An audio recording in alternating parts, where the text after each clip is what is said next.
Hey. Well, welcome back the Wine Monster podcast with Anna Mayordomo. That was beautiful. Thank you. I was stressed for the pronunciation. One of the best 2025 runs of anyone in the sport. Two trials, a UFC BJJ, world silver medal. What else am I missing? There's tons. Hands, Euros. Yeah, and that's it. That's it. That's pretty good run. That's a pretty sick run. Yeah, I think you and I were both like candidates for breaut athletes. So There you go. so sad. We're We coming both for lost. you. I know. I mean, honestly, She deserves it. Honestly, like it was really good. So, but yeah, no, it was a really good year last year. It started off pretty good. Also, like I had some wins against like some pretty good girls, but yeah, definitely like the last like 3 months were honestly just kind of crazy. Like, And all those tournaments were like back to back. They were super rapid. yeah, it was like every like 2 to 3 weeks I was competing. So it was definitely like quick turnaround on everything. Which honestly kind of made it so that every time I won something, like I took it in, but I kind of had to switch straight into go mode again. Like enjoy a couple meals and then like go back to making weight, go back to traveling because I was also abroad. I think I went back and forth to Europe twice. So it was pretty much just like I was either jet lagged or like kind of just like jazzed, but also trying to get back into comp mode. So it was like a kind of a haze. But like now that it's been a few weeks since like the last tournament, it's kind of crazy.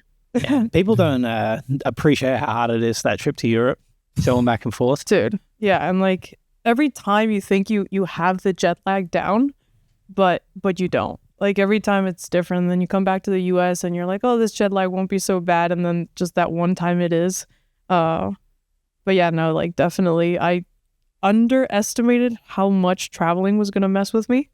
And it's kind of good that I did because I didn't get in my head while it was happening. But now that it's again like that I could step back, I'm like, okay, like you have to be a little smarter about this, not just say yes to everything. Have you been across to Asia yet? No. That's when the real jet lag starts to hit. I feel like that's a like for because you're Australian as well, so you've done Australian, UK. Yeah. Okay. Yeah, so dang, I feel like that one's way worse. The Australian one's pretty bad. Yeah, like because Asian, you go across Oceania. and down. It's a long flight. Yeah. But You handle the jet lag awful. She just pretends that it's not real. Okay. yeah, She comes Karen's in, she's never just been jet smiling. lagged. It's insane. Are you just one of these people that like always wakes up at the same time? My mom is this way. She just says it's fake the whole time. And like he's like super bitchy, Dude, yeah. freaking out at the house. He's like grumpy as fuck for a week and she's just bouncing around. She's like, it's fake, it's fake, Dude, it's fake. literally, I've met these people that are just like, oh, like if you just switch your meal times, like everything is fine. I swear, I've tried. Well, actually, no, I haven't because I'll just snack like at times that I shouldn't. But I feel like that isn't it. Like everyone's just like, if you just go to bed at a good time and like control your caffeine, I'm like, dude, tried it all. It's all impossible. No, It's 10 days of me staring at the ceiling. no, literally. And then worse if you're like, if you then have to compete. Like I don't know how you felt at Euro trials. I was trash. Euros was bad, but I almost did it better because I landed like maybe like 13 hours before the event started. Well, So it's like it was that like day I didn't where you- even have time to be jet lagged. I was just sort of there, did it, and left. the first day you always think that it's good. Yeah. Because you slept really well that night, so you're just like, oh man, This'll be this fine. time is gonna be different. And then the next night hits, and you're like, wow. Yeah. How did for you? Because I obviously don't get to do the US trials, but how does the US trials compare to the European trials as a female competitor? I feel like that's a hard one for females to compare because, you know, that I do acknowledge that like the first trials, because it doesn't qualify, like some people just choose not to. Like there are people that maybe already have a big enough name that winning a trials isn't gonna make or break their career, so they won't do it. As well as dude, like that North American trials. Like I haven't quite said this, but I was on like 2 sets of antibiotics. I was like really sick. I was so messed up at that trials. I just like in between every match, I would take a caffeine pill, and I would just like tell myself it wasn't real. So like I definitely had a tougher run, and I think like everyone was really tough, but just like it's just another factor where like I can't really compare it. I will say it's just like the judging criteria, I feel like in the US and in for like the Finnish judges in in Europe, I think, is a little different. I think the Finnish judges, like, you have to do so much for them to give you points. Versus in the US, I feel like sometimes the points for me come a little too quickly, and I don't mean it as like a criticism. It's just like you definitely like notice. You're like, oh, that was points. Like, cool. So that was definitely something that I was aware of. Yeah, I had a match. I think it was my second match, and I was like, I've been holding this guy down for so long. I was like, Literally, like, stop getting up and just let me score. What must I do? I think actually someone was telling me that like that Pixley match with Adam Bradley, like that one where apparently the people judging were Finnish judges, and to them that wasn't enough control because Pixley was still moving or something. So that is always like very interesting to It's crazy. The different judges say it differently. I don't want to stop y'all, but we need to get in the mode. We need to get in honor mode. Oh my God, did you buy this? Yeah. Who did this? Did you do this? No, this is Drew. Oh, Drew. Oh my God, Drew. The manager. Yeah. You found the exact paint that I found. Was it on Amazon? It's like Manchester United. That's the one, yeah. I got you. We're not going to mention that though. No. We need to get in honor mode. Go on. My dad will disown me. Let's go. I'm so excited. I feel so seen, guys. I love that. Wow. Hell yeah. I'm gonna need some of that too. I gotta wear it right with the boys. Yeah, Yeah, of course. dude, of course. I gotta do it. Spot on branding. Thank you, guys. This is going to make for great clips. There you go. We were at dinner last night, and Drew's like, I got to run something by you guys. Yeah, we thought it was something serious. We were like, oh my God. Or you're like, oh, As I'm what like, happened? Are you leaving? Like, yeah, like, are you leaving us? Like, what's going on? He's like, how do you guys feel about the honor face paint? We're like, yeah, hell done. yeah. I'll Fuck it. definitely accept the collabs now. Good. We need it. Nice. Yeah, fuck. This really stuck last year. I feel like people liked it. So heck It's yeah. nice. Did you compete with this at IBJJF? No, I've never After? competed with it because it definitely like we could just take it off right now. So it depends. I always try to have my armband on, but IBJJF technically it's not legal. Yeah. I don't want to say I got away with it. It's just like no one told me anything for the first day of both Pans and Euros because for black belts it's a 2-day tournament, and then in the finals they would always tell me like, hey, like not take that off. Yeah. And at Worlds I think it's just because I was already on their radar and stuff. Immediately the second I put it on, a ref very nicely told me like, please take it off. For ADCC and everything, since it's just kind of a party, I can always put it on. But Yeah. then for podiums, like if I win, I always like put this on. I mean, always. I started doing it like last year, but people And were you liked it. born in Spain? I was born in Spain and I grew up there until I was 13. And then that's when I moved to the US with my family. So that's why I speak like pretty good English. I always think it's really funny in like interviews and something. Like in the comments, people will be like, oh my God, she's Spanish and she has that good of an accent. I'm like, guys, like, I also have a US passport. Did you speak English growing up in the home at all? Yes. So actually, my dad, he's fully Spanish. Both my parents are. But my parents, they're both doctors, and they did part of their fellowship in the U.S., which I think is something like after you finish residency, like it's like a few years where you're not a real. I don't really know what that means, but I don't know, when they were like apprentices or something. They were in Pittsburgh, so one of my siblings was born there. He spoke English for like the first 2-3 years of his life, and then they moved back. And my dad kind of just took on the role of speaking English to us. So when I was little, I talked like this because my dad talks like this. So it was I had like a fully Spanish accent in English, but like movies and everything were always in English in my house. Like we were not allowed to have Spanish movies. Like we had VHS tapes that my dad would buy in the U.S., which you can't switch the language on. So I watched like, I don't know, like all the Disney movies in English.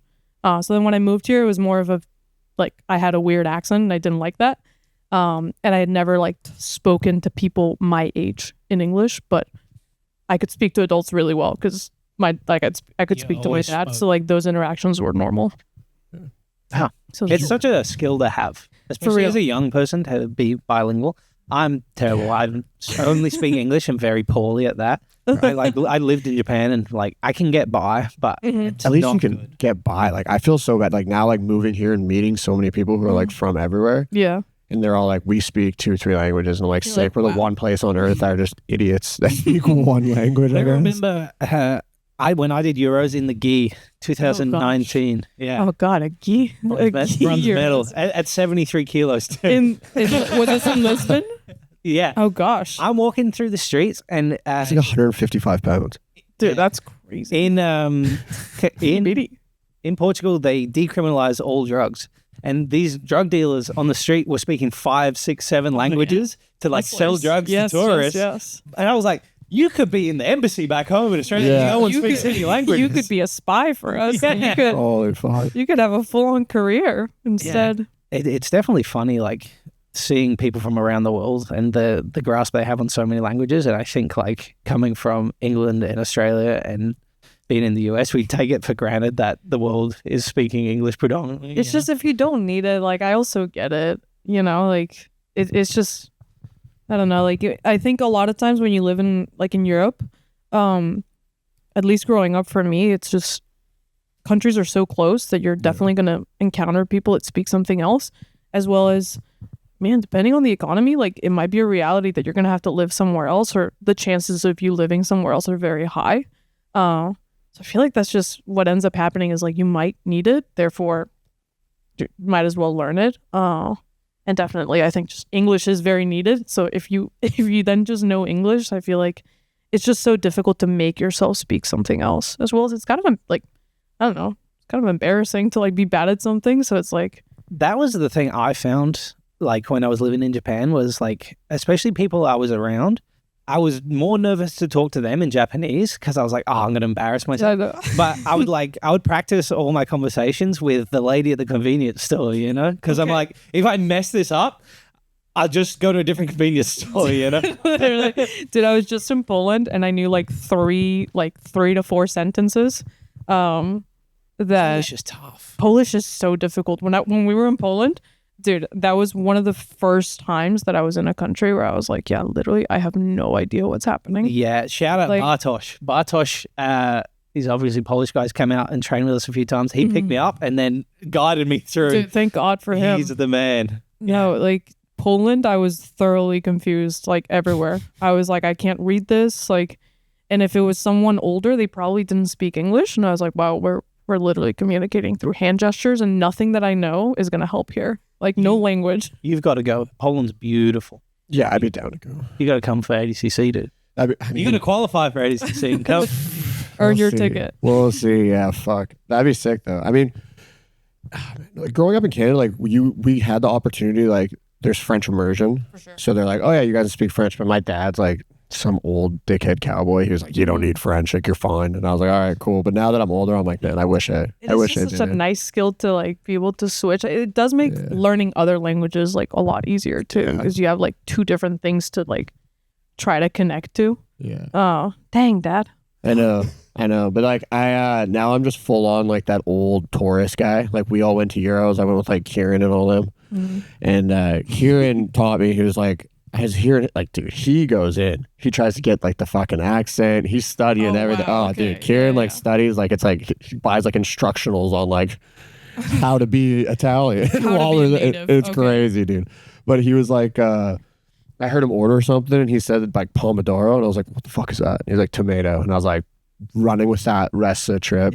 I was just Like, finding stuff pomodoro. on the menu, just throwing that out there, thinking I'm there. My wife's just like, there's no way tomatoes on that. But you just Yeah, wanted but to sound like you pomodoro. tried. I was like, pomodoro. And they're like, hell yeah, bro. Grazie, pomodoro. Yeah, It's exactly. like, thank you so much. Yeah. They're like, fuck this guy. You don't have to try this, all right, dude. Yeah, but you're with JB and Corbin, so you actually look the most cultured anybody. That was tough. That was tough. That was They just full on Americans. Oh, like, yeah. just confused. JB has never complained my. about the US once, but he goes to all these beautiful places. It's like, this place sucks. Yeah. There's no Starbucks. Yeah. There's no AC. Yeah, the AC. Everyone complains about the AC. in There's no Europe. fans. I was like, we're at the you're in one Coliseum. of the most beautiful places in the world. at the We're at the Coliseum. Coliseum, and I'm like, I mean, I grew up doing construction. I'm like, how the fuck they do this? This is sick. Like, this is crazy. He's like, thought it'd be cooler. I'm like, shut up. That'd be cooler. Too many people. Shut up, dude. we eat pizza. We're leaving pizza. He's like, Domino's shits on this. I was like, bro, I missed my Normatec That's boots. America. He's like, dude, America's sick. We have Netflix, my Normatec boots. I was like, bro, You're just like, enjoy. buddy. This is sick. Having a So- great time. Yeah, there's like American tours that like take pride in flying under the radar, and then there's that. There's like the tours that just like complain. Oh, we were They're just like- we were making sure everyone knew we were Canadian, me and my wife. Okay. They're American, we're Canadian. They're like, Different. I was like, You should find something like this. Paint the flag on you. my wife saw this. She was like, she's out there, and she was like, we need to get Canadian versions of that. It's like, Exactly. I don't know if you could do a maple leaf with a strip Yeah, on. it's like the flag's a little more complicated because like you guys do need the little leaf. Indeed. Exactly, that's the thing. And it's getting real confusing. They're talking to me in Austrian. I Yeah, they're like can barely speak English. Back to Anna's jiu-jitsu Oh career. yes, back to my jiu-jitsu. Yeah. When did it all start? I started jiu-jitsu when I was 16. I In was Pittsburgh? in Colorado. So my family when I moved to the US, we moved to Colorado, to Denver. And then I lived there for a few years, and at one point I think I was dating a boy in high school that did Muay Thai, and I went to one of his tournaments and I saw like a female match, and I was just like, oh, it's pretty sick. They have abs. Like, and I looked up kickboxing near me. And then I did it for a little bit, and then someone else convinced me to do a jiu-jitsu class, and then I did both of them for like a couple months, and then eventually I'd like signed up for a tournament, like a local in-house, and then I did that. I sucked, and then I was like, wow, I really need to stop sucking at this. So I just kind of like went all in. And then it was just one of those things where like I went to school and everything, like I went to college and whatnot, but I just like kept up with jiu-jitsu. And it always mattered a lot to me. So I like always wanted to do really well. I just never like went the route of like going like full time and only doing that. But I kind of just like kept up with it, and you know, I always had a really good environment. And then a couple years ago I decided to move to Austin, and then kind of like now we're here. There you go. What did you do in college? I studied math, computer science, and marketing. So I got 3 degrees. That's impressive. Holy shit. Yeah. That might be the most in jiu-jitsu. Yeah. Now there's people with PhDs out there. Doesn't like Kenta have a PhD? Kenta's a- Someone Kenta told me does. this like 2 days He's ago. a physicist. He's got like he's got a That's paper crazy. out there that's still being researched. If they knew what Kenta was actually like, they'd take that piece of paper They'd off of take it that pretty quick. paper back. They're like, no. You are no longer a doctor. He tried explaining it to us on the podcast, and we were like, he's like, you know crystals, how crystals are made? And I was like, no, bro. You lost me already. Yeah, I was like, sick. And what prompted the move to Austin? I'd like been doing pretty well. Like I always did well competitively, and I was, you know, like honestly I wanted to be a competitor, and I was one. But I always was like very inconsistent. Like I won Nogi Worlds at Blue, and then I think quite literally like 3-4 weeks later I got first rounded at like some random local, which can happen. I always was like medaling at like gi tournament, like the gi majors. I won Nogi Worlds at Brown, and then same thing, like then the next tournament would come up and I just like couldn't quite hit that level consistently. And there just came a point where just in my training environment, it was really difficult to like get consistent good training and consistent like direction for where I wanted to be. And then Elliot, who is the coach that I came under, Elliot Marshall out in Colorado, he knows John Danaher. He back in his day, like he was in the UFC, he like was a competitor before he was like in MMA and everything. He knew John. He'd been to the Blue Basement. So I think I'd like pans at Geet Pans at some point. We talked to John, and he was like, hey, like could she come out at some point?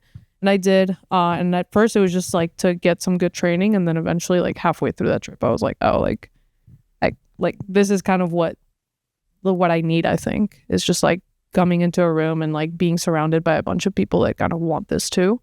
As well as like having that direction. So that just really worked for me. And then I kind of just went full in. Like I think it was like a 3-week trip, and then I came back home for like 2-3 days, and then I was like back on the road, and I like moved all my shit.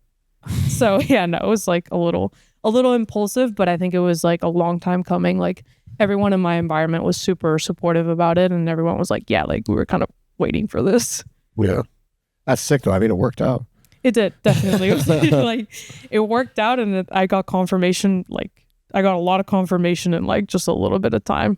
But even like beyond like just competitively, like I think it was a good move for me. Like, it was like the first move. It was the first time I like lived on my own as an adult. Like, first time I made like a big move as an adult. Because like when I was little and I was 13, like, man, my parents are just kind of like, they're just telling us we're leaving, and you're like, all right, like, Slay, like, where are we going? Like, and you're still at home with your parents and everything, versus like, oh, new city, like, who are my friends? Like, do I have friends? Or like, oh, it's Friday night, like, what am I doing? Yeah, I did the same thing as a kid. It was like, oh, we're moving to Australia. I was like, oh, cool. Okay.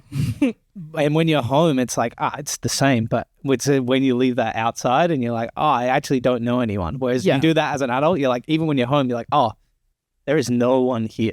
No, I have to build a new circle entirely. Dude, those like those weird moments, like, I don't know, you could be driving alone, you could just be at home like on a weekend or something, where you realize like, okay, like, this is it. Like, no one, like, everyone's just kind of doing their thing, and like I have to make this happen right now, whether it's reach out to someone that was kind of nice to me in class today, like, hey, you want to hang out? Or like, oh, I should, I don't know, ask ChatGPT, like, what are fun activities to do near me to meet people? Like, I don't know. It's cool for me, it was like a really good experience to do that as an adult. And also, like, when I moved to Austin, I had just broken up with someone that I'd been with for 7 years. So like, sure, another huge change. Like 16 to 23, I was with someone. So it's like new city, like you're single for the first time. And so like, that just means you don't have like someone like with you all the time, and you're like, oh, new city. Like, it also happened right as I had gotten injured.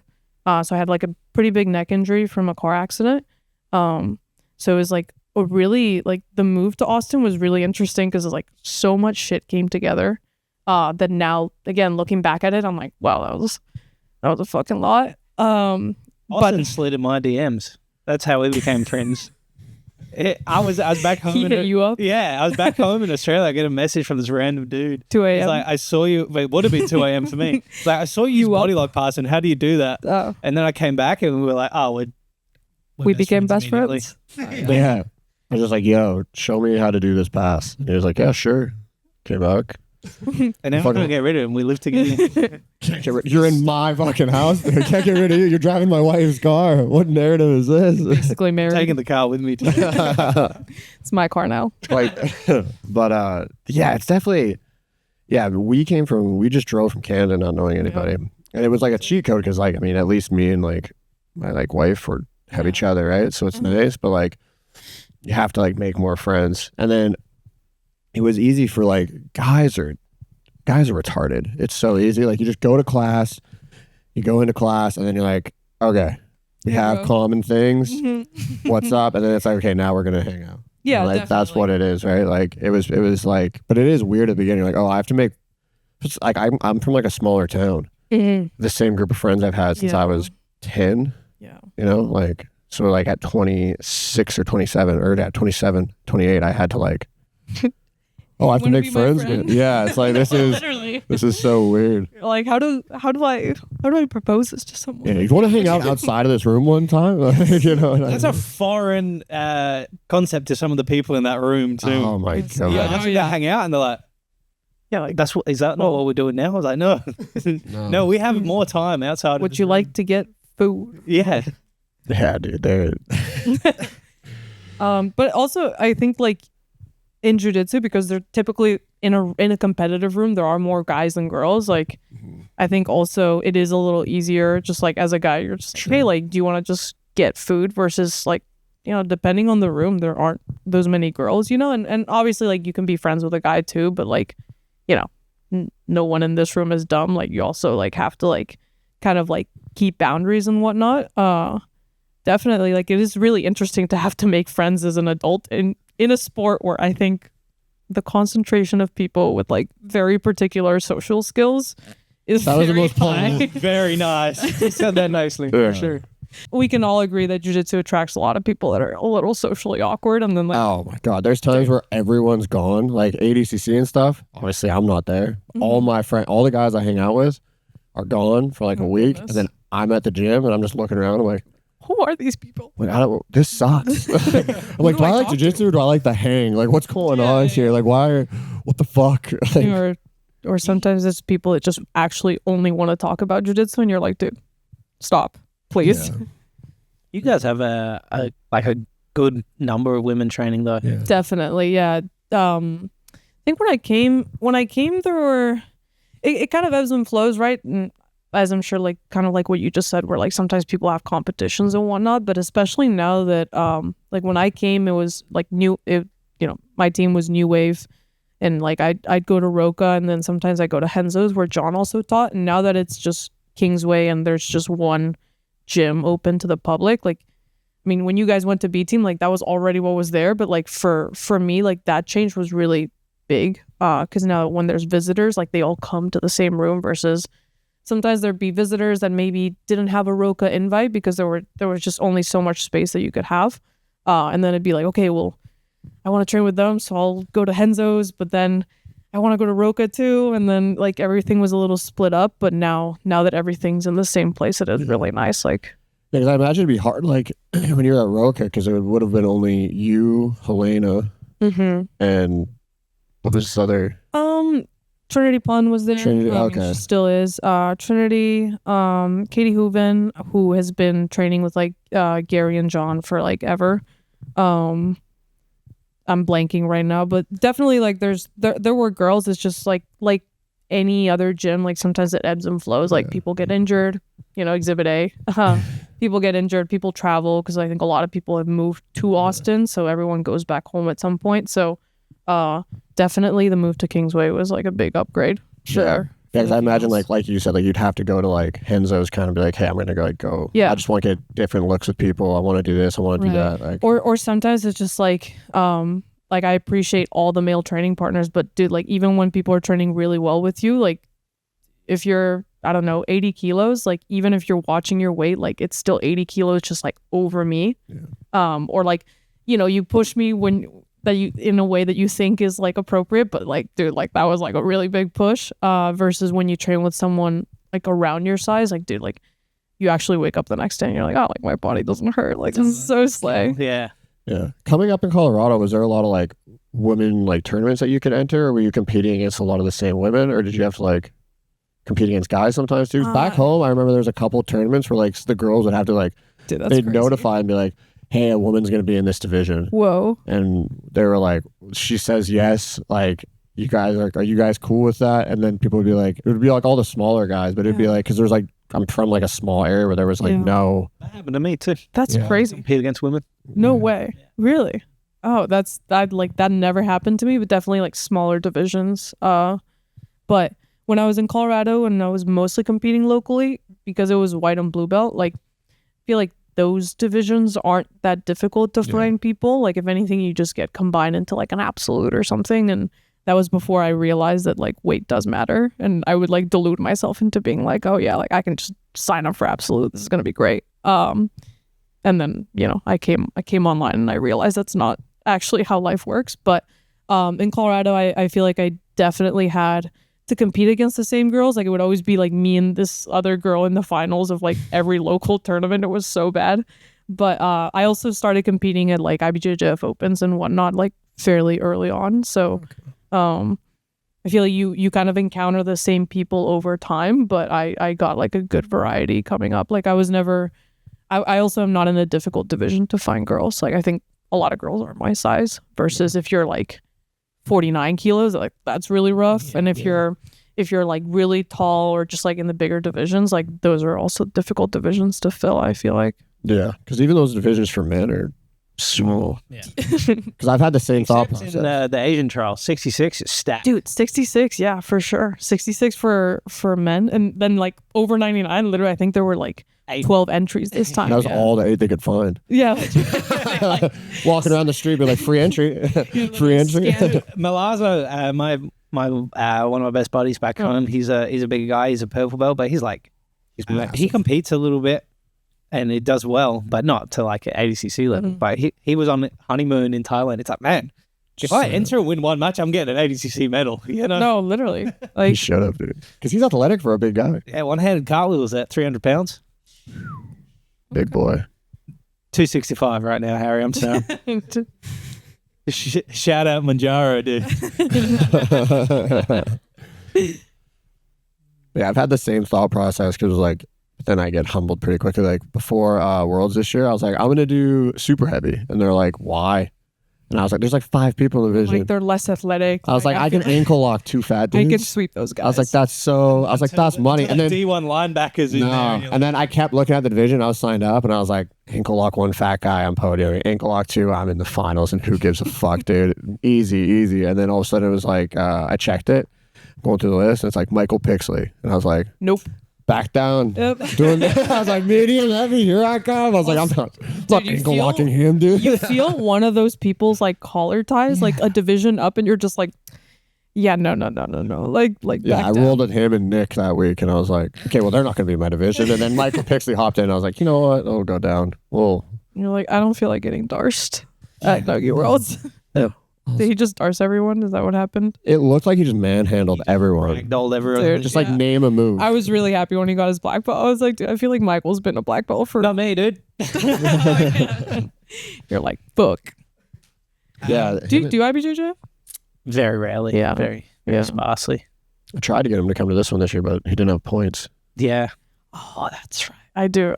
I was going to do the majors, and then it would be like I'd get a call from Flo to do a super fight. Yeah, and you're gonna get paid and Got to yeah. pay my money, and then I'm going to save all the money on the travel and stuff. So it was like, it's just a difficult one last year. But if the opportunity comes up, I will do the majors for sure. Honestly, they're really good to do. Like, I mean, you already have a very good name like built for yourself, but I do think that like, I think especially in Austin where like we have so many people that actually get paid to compete, right? Because like the concentration of like good competitors here is crazy. Like sometimes people think that like the IBJJF circuit, or like even like for some people even trials and whatnot, they're like, it's not worth it, you don't get paid. But like getting paid isn't the only metric for like whether something is valuable or not. So definitely like I think the majors are like really good to add to your resume. So I feel like you'd kill it. Was this your debut year at the majors at black belt? Yeah. Well, last year I did do Worlds at black belt because I got promoted after winning Nogi Pans at brown, because it was like Right. I'd been off for a year. Yeah. Like I got injured literally like almost like a year prior to Nogi Pans, and then I came back for that tournament, won it. I'd already won Nogi Worlds at brown, so it would have been just silly to do it again. Yeah. And then I got promoted. So I got promoted at like a weird time to get promoted. Like usually people season. finish off a season. So I did. I got first rounded. I lost a decision. So this was like my first full year at black belt, which definitely like I definitely felt like I gained a lot of experience, and like even the 10-minute matches, like at first for me that felt like so long. That extra 2 minutes is crazy. I remember that being the biggest jump and Yeah. feeling like, fuck. Dude, is you're this? looking at the clock like did they stop it or something? Like what happened?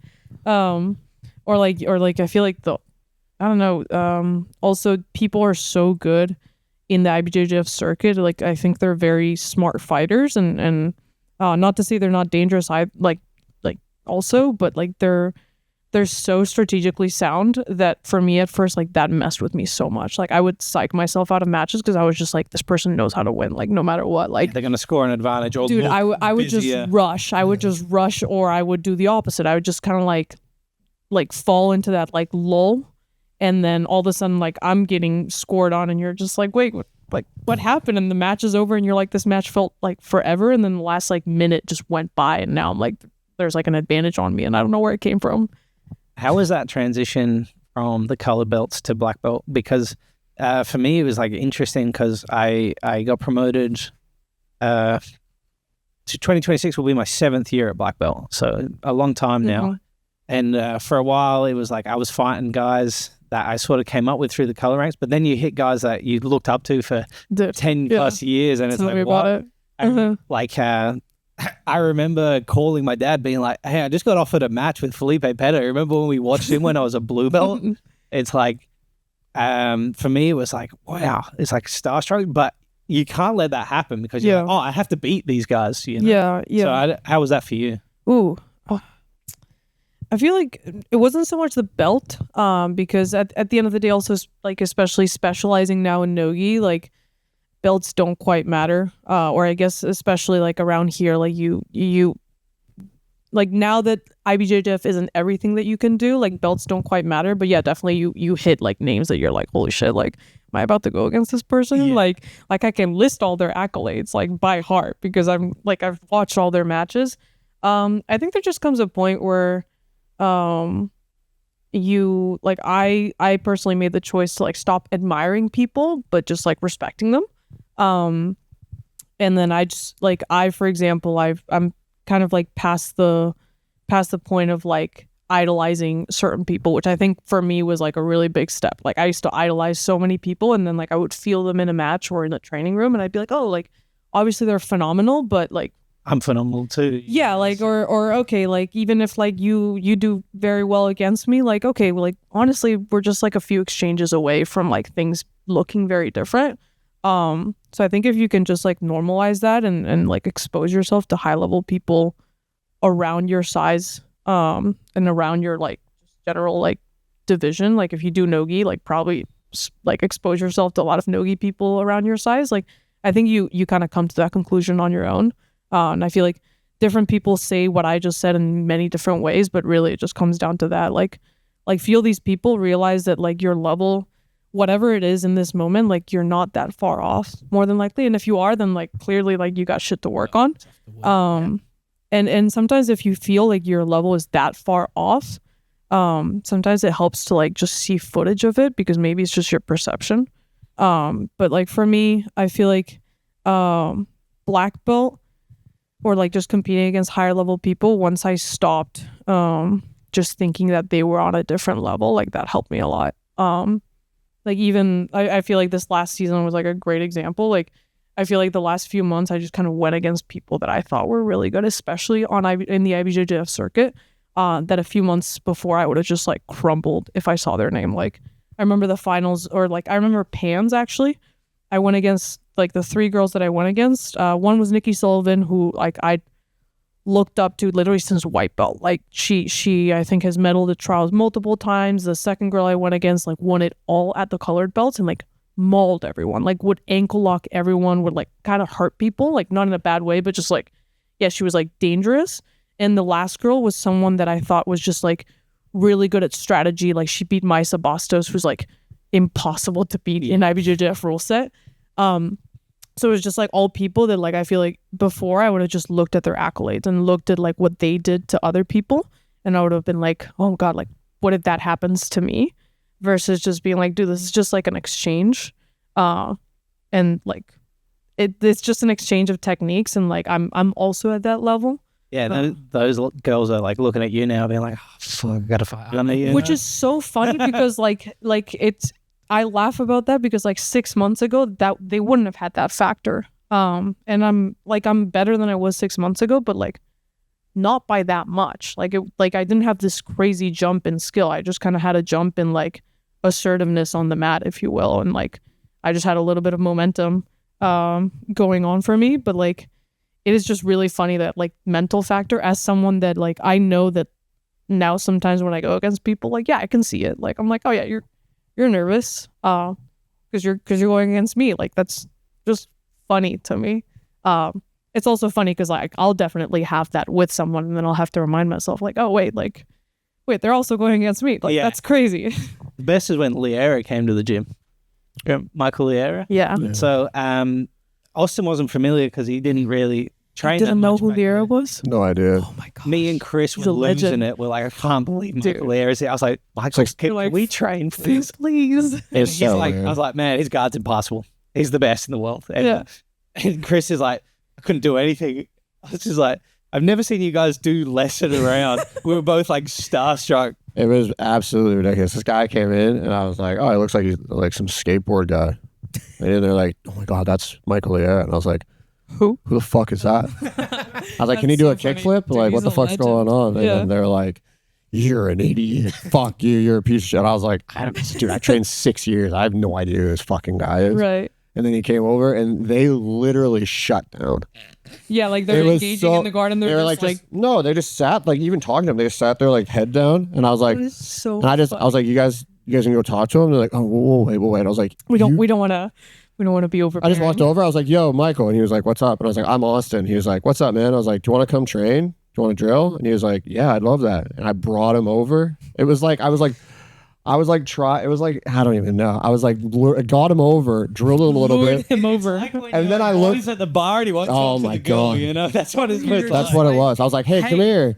And then I started drilling with him. And then I was like, oh, I got to go take a piss. They didn't have to take a piss. But I left him with them two so they could drill with Michael. And I just sat there. I was like, you guys are idiots. And at the end of training, they're like, I couldn't do anything. I was like, I wish you two rolled with me like you rolled with him. You two did literally. nothing. Yes. There was nothing going on. And then all of a sudden, like, he rolled with Mattia. Mattia also didn't know. And then, you guys were like, oh. Like, I was like, yeah, you guys didn't do a fucking thing. I want to get him on the pod. He's the man. Dude. Michael, dude, Michael's so chill. I love Michael. He He's has in a gym in Colorado. Yes. Yeah. He used to visit when I was like I remember when I was like a blue belt. He visited, I think, because he was thinking of opening up a gym, and then he probably opened one when I was like a purple belt. And he's always been like super nice to me. Like when I went back to when I was training for Pans when I was coming back from my injury, like I trained in Colorado for a few weeks, and like I cross trained at his a bunch. And dude, he's so nice. Like honestly, like the Colorado vibes are just like impeccable. Yeah, he's also like he is very good. He's super sick. Yeah, like he killed it in the room. It was just funny that you guys were so Yeah, like starstruck. And also, I mean, fucking Ethan, you're a good guy, but fuck you, dude. I don't think Michael's coming back. Oh, yeah, Ethan. Ethan was like, oh, you've won a bunch of stuff, and it's like, dude. Michael now, I think at that time he was like, dude, like I think he has kids. He like opened up a gym. He's like more in the mode of like coaching and stuff. Mhm. And Ethan was like, let's scrap. Like it's Yeah. ADC, like 50 grand is on the line. Wait, like did he kind of like give him a heads up that he wanted to scrap, or was he just Oh, like, he wanted to roll. Ethan's not he just assumes everyone's a Gonna star. I scrap. see. Well, And he just scrapped, and we were like, you're like watching this go down. Like, who's gonna tell him? yeah, we're like, dude. Like, Calm down. Someone save Michael quick. Yeah, dude. And Michael was doing good. It was just like I think he like popped his rib or something. We were like, yeah, it's just like, oh, he didn't. Yeah, it's not like Ethan was killing him. no, it It's wasn't. just like No, it wasn't like he was killing him. It was just the out of nowhere scrap. Also, I think when you're visiting a gym, like you never quite know what the vibe is. Yeah, Like you it's go like, in oh, and- like am I being respectful? Like are we throwing Yeah. down? And it's like, oh, okay, like you're on my back now. yeah. Lovely. It was just the pace is more of it because like Ethan was just doing backflips, front flip. We were just like, Yeah, Michael's like retaining guard. He's Yeah. like, why is this dude just trying to kill me? yeah, that is fucking funny.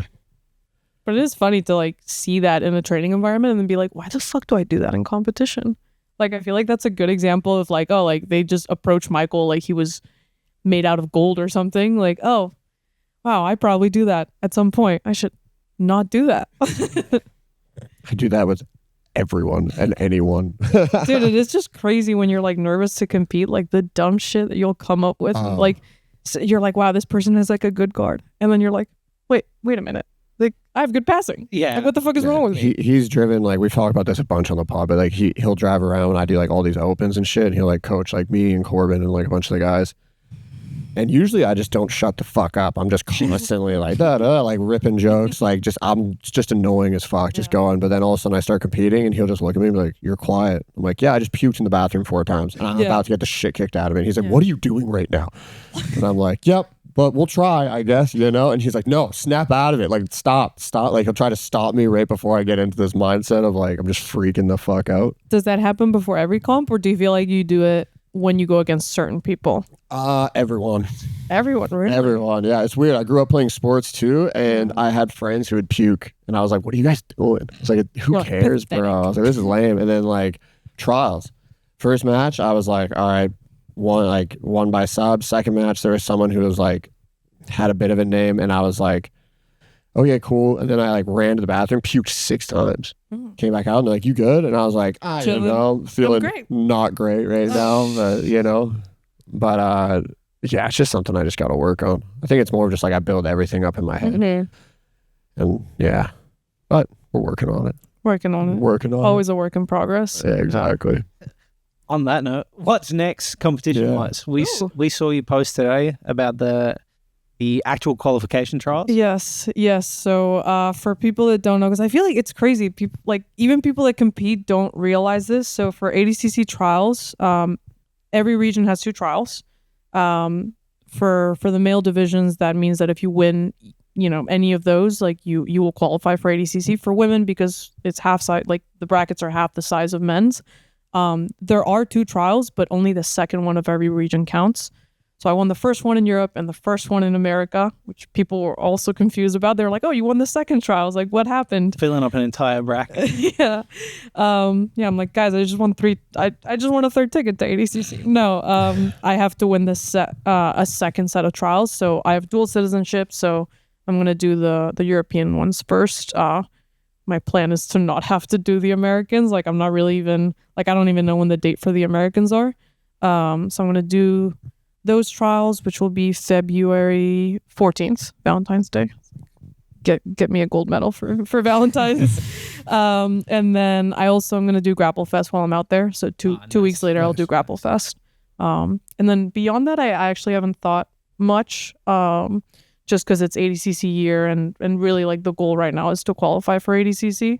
So I'm just kind of like, I booked those 2 months, and then beyond that, I'm kind of like, all right, let me not commit to anything. Yeah, ADCC sort of shuts down a good chunk of the year. Like for me, it's like people reaching out. I'm like, I'm not doing anything 3 months before ADCC. Right, exactly. Everything is going to be dedicated to that style of training. Exactly. So it's like, I've got nothing really up until that. And then after that, I'm like, oh, we wrecked. I want a break. Yeah, literally. No, and also it's just kind of one of those things where, you probably have more to say on this, but now also being like probably fairly eligible for any of these like pro shows, it is like I'm also in an interesting point where I'm like, okay, like what am I worth? Like what should I get paid for competing? Like when do I have to say no? Because that like I feel like when you're coming up, you just say yes to everything, and it doesn't matter. I was bad for that. Anything. Yeah. They'd be like, "Do you want to compete on this?" I was like, "Yes." Yeah. They're like, "The guy is for double like, your weight." I was like, "I don't care." Great for $50, $300. I'm paying $50. Yep. AUD. I'm in. Sign me up.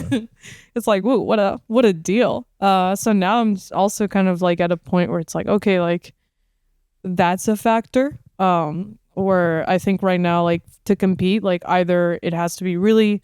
Like either it really benefits my career, like a title where you don't get paid still benefits you a lot, or like ADCC, you win 10K for winning ADCC, like yeah, but like dude, you have an ADCC title, like that's a big difference. Pays for itself, literally. Yeah. Or you're on a pro show where like it's a good name that makes sense for you, and you're getting paid whatever you're worth. So now I'm also kind of having to figure that out whenever I get offers. I'm like, oh, like this is interesting. Like there's a lot to weigh up. Yeah.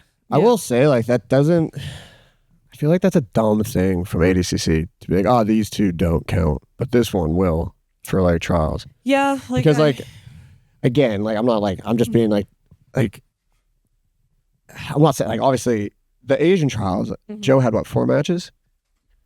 5. Okay, so that's, like, the amount of people that signed up was half of other trials. Yeah. Yeah, in fairness, Joe's division normally has like 6 or 7 matches, but Joe signed up and they all changed weight. Everyone moved. Yeah. Yeah. But like they're not going to make them do a second trials because they're like, oh, it was too small. Yeah.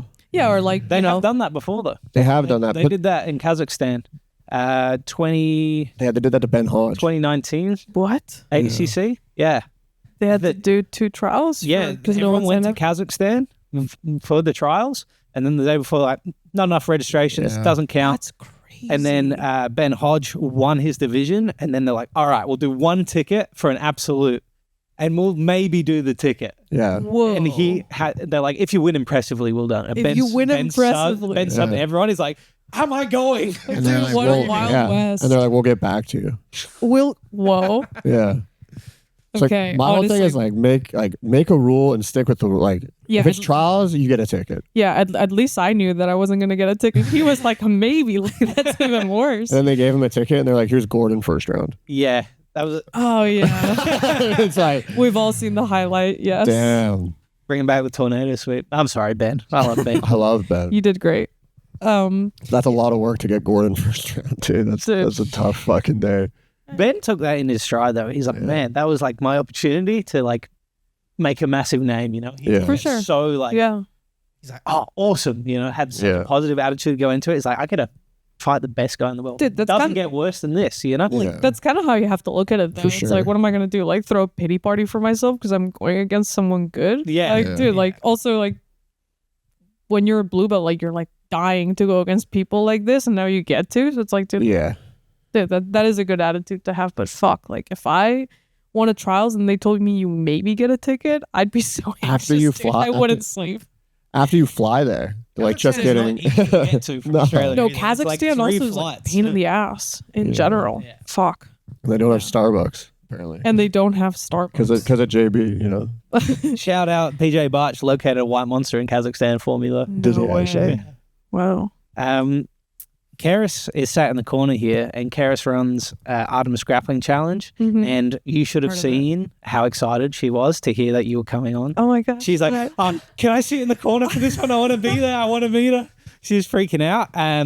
So Karis is really involved in building up the women's scene of jiu-jitsu in Australia, and she has her own couple questions she's going to ask. Heck yeah. Oh my gosh. A guest speaker Guest speaker. Let's hear it. Okay.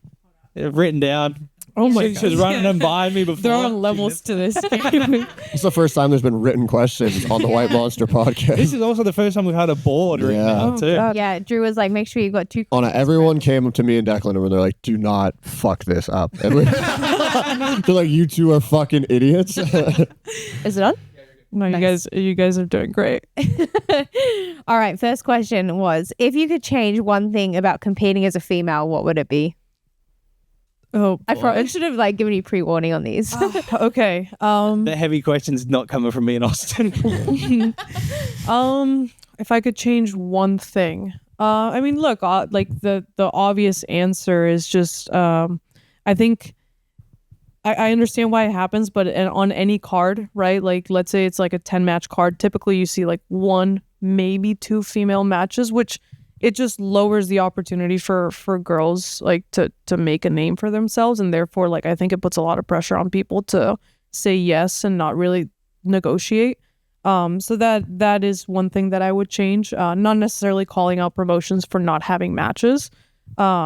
But like in a perfect world, you know, there wouldn't be this like scarcity mindset of like, I have to say yes, else like, you know, there's 2 spots for like however many women like are eligible for this match. So I have to say yes. So I guess that is one thing that I kind of wish were different. But I will say, like, just in general, we're seeing a lot of girls that are doing a really good job of like marketing themselves, and people really want to see them. Like a name that comes like to mind is Sarah Galval. Like everyone wants to see her on shows, and it's because she's just like very forward and like has really great energy. Like even when she wins, it's like you're mesmerized by like the clips of her winning beyond the jiu-jitsu, just because she has like just this like great presence.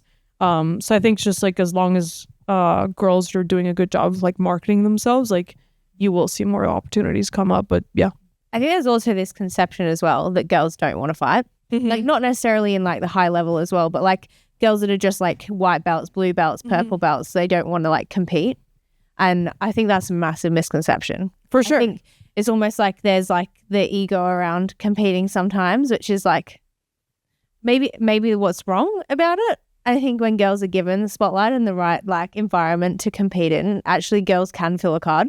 For sure. Yeah. No, like I definitely think like girls can fill a card, and girls want to compete. I think it's just a matter of like look, sometimes you just don't see girls on cards, and so you maybe aren't inspired. Like I've been inspired by people that I've watched before, and so like and it's pushed me to do something. So I think the more like exposure there is to females in big cards and good performances and like great like good storytelling around it, like the more it's going to open up people wanting to take that step, you know. On top of, dude, like jiu-jitsu is really hard. Like jiu-jitsu it's difficult to like go to a tournament. It's difficult to do all of that. And I think sometimes like if you don't legitimize that for like the female divisions as well, like if you don't value it just as much, like, dude, that also takes a toll on people. Like I don't want to be a second class citizen. Do you know what I mean? And sometimes I think like you know, I think we've all been privy to conversations where it's like, oh, it's like the girls division, you know, and like everyone hears that, and girls definitely like take notice of that, and just like they're like, okay, like I get it, I don't matter. And I think there are great people in this community that don't do that, but I think the more of a spotlight that there is on female jiu-jitsu, I think it's not a matter of like overpowering the men's jiu-jitsu. It's just kind of like giving it like just as much respect. Yeah. If that makes sense. Yeah, absolutely. All right, I'll move on to my next question. What is one of the biggest challenges that you face as a female grappler? Oh gosh. Biggest challenges. I guess yeah, I guess like as someone that's like in the smaller in the smaller categories, like and this could be because I'm a female, but also I think like 66 kilo guys can relate to this, like rooster weights can relate to this. Like I was mentioning before, like dude, like an average training session, if like people your size don't show up, at the end of the week you're pretty beat up, and I think like you then definitely have to like look at your training load and like switch things up. Like I feel like you have to learn to almost get over yourself in the sense of like when I was a blue belt, I would roll with everyone. I wouldn't say no to anyone. Like I would be rolling with like 200-pound men that you're just like oh no, what are you doing? And they were being lovely. Like for the most part, I've like always had great training partners, but I think size definitely matters, and like you're like it's gonna affect your training load.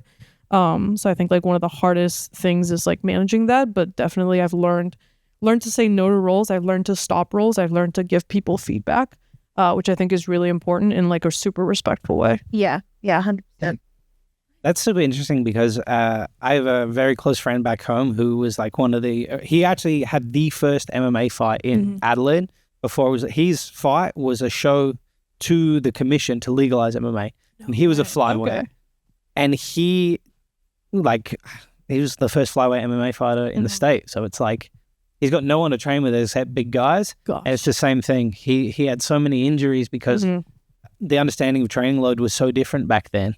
And it's like he was just training with all these big guys and he just getting worn down until the body gives out, you know? No, literally. Like, and I think learning that it's such a game changer. And also I think switching from a mindset of like I feel good because of how I'm doing in the training room versus I feel good because of the skills I'm acquiring. I feel like, oh goodness, Austin, did this just turn into an intervention?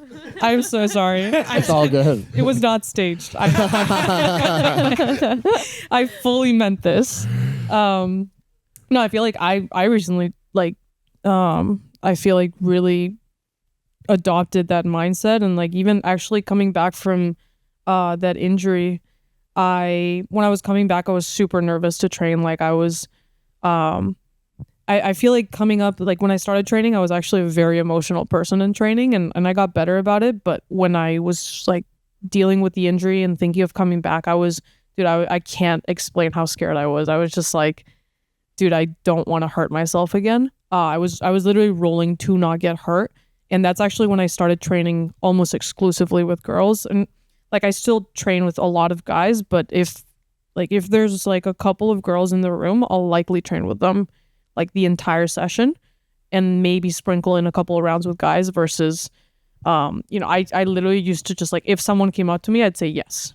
And I feel like regardless of like the training partner, if you just like actually focus on skills versus like can I win against this person, like I think most training sessions can be way more productive and you don't get hurt as much. Or like you go to a training room where you don't have people your size, like you can actually like work on something. And I feel like same thing for a bigger person. Like I think you probably face, not in your room because you have like a lot of big guys, but like you probably like if you train with a bunch of people that were smaller than you, you'd then face a bigger guy and almost like psych yourself out. Like you wouldn't believe in your training. Yeah. Versus if you actually work on skills, like, okay, like, get a foot in between my legs. Like, yeah. The benefit for me was I started competing when I was like 50 kilos. So yeah. I've had the spectrum. Wow. You've literally seen everything. You've lived so many lives. And I think that's one of the benefits for me is like I developed quite a small guy jiu-jitsu game until I put the size on, Yeah. And so I don't know. I was just thinking about this when you were talking. Actually, I've been stealing your heisting guillotine and teaching it to Austin. Hell yeah. Literally last week, so it's Hell funny. yeah. When we heard you were coming on, I was like, Yeah, a little push snap. Yeah. it's so good. Yeah, when you guys came to do the when John came and like raised money and stuff, we were like sitting in the corner because they were all getting on me about like, you need to start heisting. You need to start heisting. People are going to quit coming into your guard because you're good at leg locks now. You have to start heisting. And I was getting so frustrated with learning how to heist. I was like, bro, heisting doesn't make sense to me. I'm fucking this up. And then Declan was like, watch her do this. Yeah, do what she's doing. Yeah, as someone that we just sat on It this. has to be right. Yeah, we just sat on the side and watched you do it over. It just works. Nick Rod's in the corner just being like, yeah, just pull the head down, you know? my And God. it's just like, it's not working for me. Yeah, Nick Rod's looking at me. He's like, dude, be athletic. I'm like, fuck you. Be athletic. I'm like, yeah, just be 6'3", 230 Puerto Rican. I'm like, oh yeah, I'll just fucking sounds good. I'll Just come back literally tomorrow. Plow through people. Like, I don't know what's wrong with Yeah, exactly. lower their head level. It works wonders with coming up. It's like, oh, I hate wrestling until their head is like in my arms, and I'm like, oh, love wrestling. Thank you. That little heist thing. It's like I spammed it so much the last like 6 months, and now it's like everyone knows that I do it. So it kind of sucks, but that means I have to get good at leg locks again. It's like there you go. Not a bad. one day you'll have that issue where it's like, oh, like I don't just want to coming do that. back into I your thought once leg the locks. heist thing, I was like, I'm done. I was like, that's it, right? It's like, I went to back-to-back trials now. Yeah, I go to ADCC, right? I get a heist. We're good to go. Is that how this works? No, I'm not going to ADCC yet, so I don't know. I'll let you know. no, that is really interesting. Like we have guys at the gym like Frankie. Frankie. Frankie's just like, he's very good, very technical. I think his bones got to be fucking hollow. Like he's 135 pounds as a guy. So like he can walk into 66, no cutting. Whoa. So it's like the Made smallest. of bong water, dude. He's literally just like walking into trials and he doesn't have to cut. So he's still small. Like Shit, dude, that's crazy. Daiki, I think, is the other one. Nike too. Probably had the most success at trials, being like 61 kilos. You know? Yeah. I think he has a good style for ADCC because he has like really good, like, I think like hip and knee post like type passing. And Yeah. I think within a division where people are like just very good at like playing guard in a rule set like ADCC, you can just keep initiating. Active the whole Yeah. time. Yeah. Yeah, and as well as like Never wear gonna them get down. Tired, you Yeah. know? And as long as his like wrestling is like decent, like cool. You don't get scored on during regulation. You've been active, and then OT they have to wrestle. Yeah. Like sweet. That's how the Japanese guy won. I need to learn this guy's name. I've trained with him. Yeah. He's so good. He's a dog. He was a freestyle guy. He wrestled the under 23 World Games and Okay, got wow. silver. And then he's done like 2 jiu-jitsu tournaments and 1 trials. Dude, I hate people like that. Just like dang it. mega athlete, and Yeah. was like exactly like you say, outside looking active.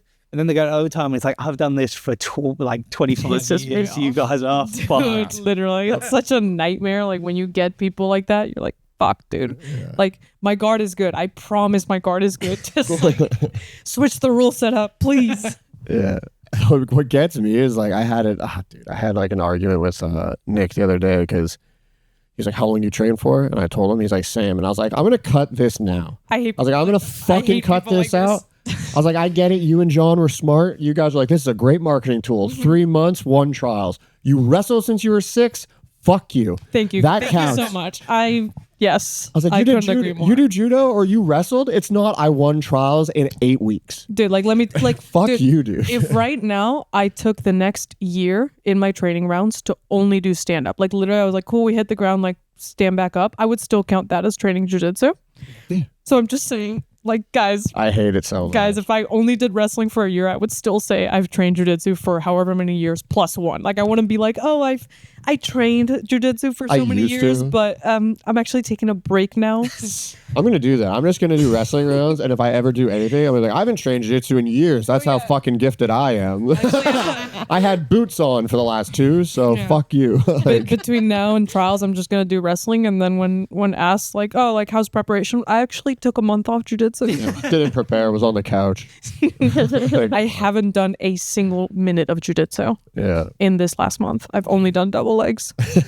yeah, that shit gets me. So it's around that time we're going to start to wrap up. But what we like to ask everyone who comes on before we let them leave is, what is your end goal? Be that in jiu-jitsu and your life.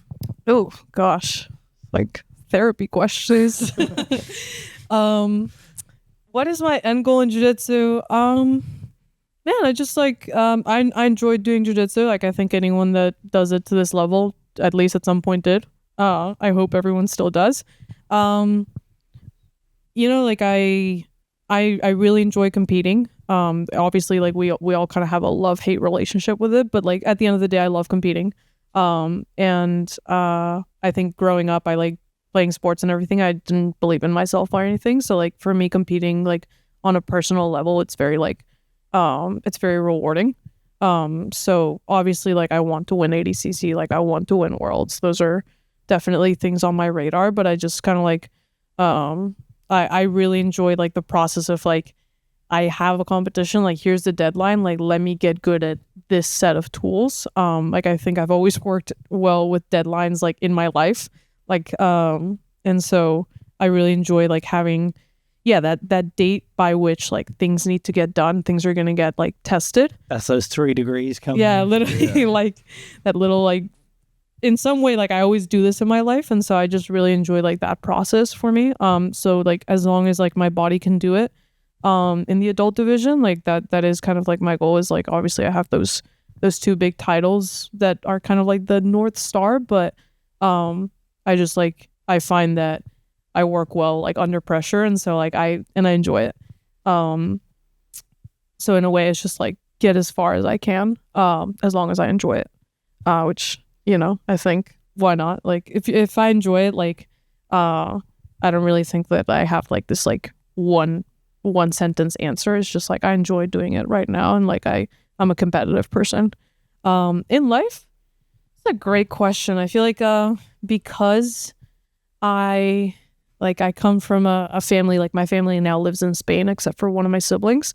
I literally don't even know where I want to live when I grow up. So like whenever someone's like, oh, what do you want to do with your life? Like I've always worked well just like keeping my options open. Like why I have 3 degrees, like why I actually have a job like separate from jiu-jitsu. Like I think I've always done well by like keeping doors open, and I've always found a way to like funnel into like what I'm enjoying in that moment. So I guess just like so long as I'm enjoying things and I'm enjoying them with the people that like are with me, like I don't know.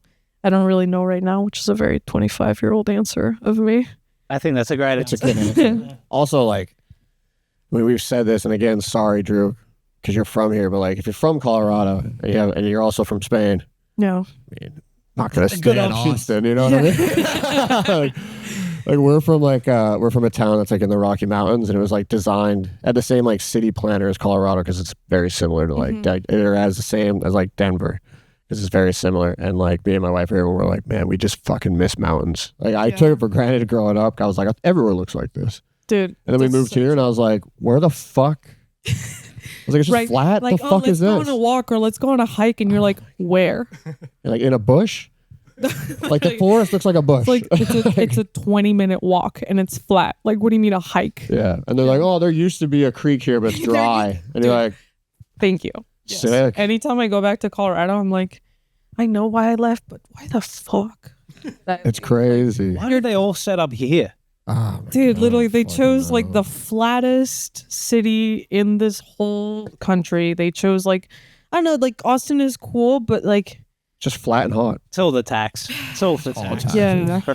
Scumbags couldn't set us up in Hawaii or something. Dude, right? Or like everyone complains about Puerto Rico. I've been to Puerto Rico and I understand with the like there would be a lot of logistical issues, but dude, Puerto Rico is so nice. Like I went there last summer for like 2 weeks with my brothers. I'm like what is there to complain about? Life was too slow. Like, oh, God forbid we take a deep breath. Like, oh my god. Also, all you guys do is train and go home. No, literally, it's like train, go home. Like you guys are late all the fucking time. Like you're the slowest like, fucking. Just like this culture, like it's the perfect fit. It does worry me that they are saying it's slow. No, but I talked to Frankie about it, because Frankie was from Puerto Rico. That's when he came over, and I was like, "What do you think of Puerto Rico?" He's like, "Those guys are idiots, all of them." And I was like, "What?" He's like, "I've told this to their faces." No, he was like, all the guys who hated Puerto Rico, because he grew up in Puerto Rico. Yeah. And he's like, all the guys that came here were retarded. He's like, they didn't do it. He's like, we kept telling them, like, you guys are living in the worst spot. nothing goes on there. Yeah. You need to Set up move. the gym in the worst Yeah, spot. he's like, you guys need to move into here, Yeah. and then everything's normal. And they're like, nah, you don't know what you're talking about. And he's like, I grew up here. Yeah. Like, just listen to all the locals, yeah. and it's sick. And they're like, nah, we're gonna move home. And It's he was I so- like, haven't had any Spanish either.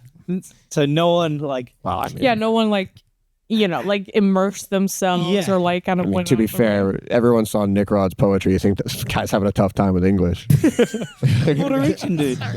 I was like, Nick, you speak any Spanish? He's like, Nah, he's like, I can sometimes understand what my mom says. I was like, nice, dude. Oh goodness. Fucking guy. concerning thing is his dad's the Puerto Rican one. That is fucking concerning, bro. That is concerning.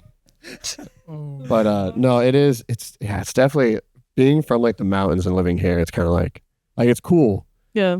But I had some buddies who came and visited, and like two of them were actually from like a mountain town, like grew up in Banff, like 30 minutes from my house. And I forget what it was like coming here. Like it was only a couple years ago, but like I was like, oh, we'll go to Barton Springs. And I forgot the first time I went to Barton Springs how I felt. And then it all came back to me because I showed them Barton Springs. They were like, And my one buddy, he like works on the oil rig, grew up playing hockey, and him and his brother are standing there looking at the water. disgusted. And they look over and there's just like naked crackheads, and they look back at the water and I'm like, what's wrong? I'm swimming. He's like, I'm not getting in this. And I'm like, why? He's like, this fucking sucks. Let's go home. And I was like, oh yeah, we used to swim in glaciers. I've been here for Yeah. 3 years and I haven't touched that water. Dude, It's the only lake I have to shower after. I didn't know you had to like back home. You can hop in, you're good to go. It's nice. Here, it's like I need Hibiclens. yeah, no. Oh, it's fucking crazy. Yeah, like people bro. are like pointing at like, oh look, there's dogs in that area. And you're like, dude, like Yeah, and it's a crackhead's dog. Oh yeah, no, literally, like you see, like there's like there's like normal people just like with their little golden and stuff, but then there's also like homeless people just like with their really raggedy looking dog, just like. That was another thing too. We moved here, and I got like me and my wife were like driving around, and the amount of homeless people Yeah. who have dogs. Don't get me wrong. If you're going through a tough time, if you're homeless, you're having a rough go, right? Let's say you're having a rough go at managing your own things. Yes. To think you can fucking handle a dog. Oh. Give me the dog, dude. Like, I feel bad for the dog. He's outside in the heat. How's he eating? Just the number of Give me that homeless dog. people here. Back home we have like 5. I went to school with 2 Oh, of them. bro. Back home to be homeless, you got to be hardy, dude. Head on a swivel when you walk by a homeless because it's minus 40. If he's outside in the cold, you're like, all right, I'm going to watch out. Here, you're just like, nah. But like, dude, yeah, the whole dog thing, I want to pull over and take the dog. I was like, the dog deserves a bed. Give me the dog. I want the At dog. least they're outside all day. Like, I don't know. I think of it and I'm like, oh, they're on a walk pretty much like all day. Like it's pretty good. No? My dog has like a 2-minute walk. She's like, get me back inside. Have some chicken Just like, fingers. please. Please. Yeah, she's like, I want that king size bed. I want Raisin Canes. What kind of dog do you have? We have a Bernese mountain dog mixed with a border collie. Oh wow. And it doesn't want to be outside? She does. She's got a pretty sick life though. It's also hot here. Like when we're back home and it snows, she's just like, let's go. That's probably, we feel really bad that we took her away from the snow because she gets stoked on the Actually, snow. Your dog is Yes. a Malinois. Yes. I tried so hard to convince Austin to let me get We one. said we were going to ending this podcast. We are not ending this No, podcast. Okay. We've just opened a can of worms. I feel like How do you feel about the Malinois? I mean, obviously I like them. So actually the person that I was with for 7 years, like I said, like he was a dog trainer, or he is, like he's not dead. Sorry. We're not dog trainers. This is the best. He's a dog trainer, so he like I pretty much was around Malinois for 7 years pretty much. And when I got my dog, like we trained it and everything. So she's very well trained. In general, like I gotta take the approach. It's kind of like when people tell you like, oh, I want to do MMA, and if they're actually close to you, what you would probably do is you would kind of advise them not to, and if they really want to, they will find a way, and then you'll support them. I would take the same approach to having a Malinois. I'd be like, before Emily sings it. Yeah, cut all this. This is not how I thought it was going to go. I'm so sorry. Cut it. Nitro, we will get your Nitro, you're on. Yeah, we were on. There's like Austin. I think it was like Austin Humane. Or Like whatever. trying to rescue a dog. Yeah, there's Okay. and there was all these like dogs there, but then there was one. And his name was Nitro, which is a tough start. Nitro. Nitro. The second tough start was he still looks like he's protecting the country because they're just like Malinois. Mhm. But the people for the photo shoot were putting flowers in his hair, and then it was in front of a flower. a butterfly. They were sniffing a butterfly. It was like I was trying too hard to be like, hey, he's not crazy. He's okay. He likes flowers. And then we sent it to Emily, and we're like, we're getting nitro. And Emily was like, we're not getting nitro. And we're like, why? And she was like, you guys are idiots, and we live in an apartment, and he needs a job, Yeah. and I'm not taking care of you two's dog. Okay. And we were like, but he'll be sick. Like, we'll just give him chicken nuggets and It stuff. would have ended up being me, you, and Nitro in a bed. Yeah. Abba and Emily in the other I bed. feel like Emily is probably onto something. Honestly, like Cut it. Write it down. Post it. no, like I'll say like if you have actual professional help in or dog experience, like actual like dog experience isn't like my parents had a golden and I was like in the same house as the golden, you know, like I grew up with a border collie. Yeah, that's a working dog.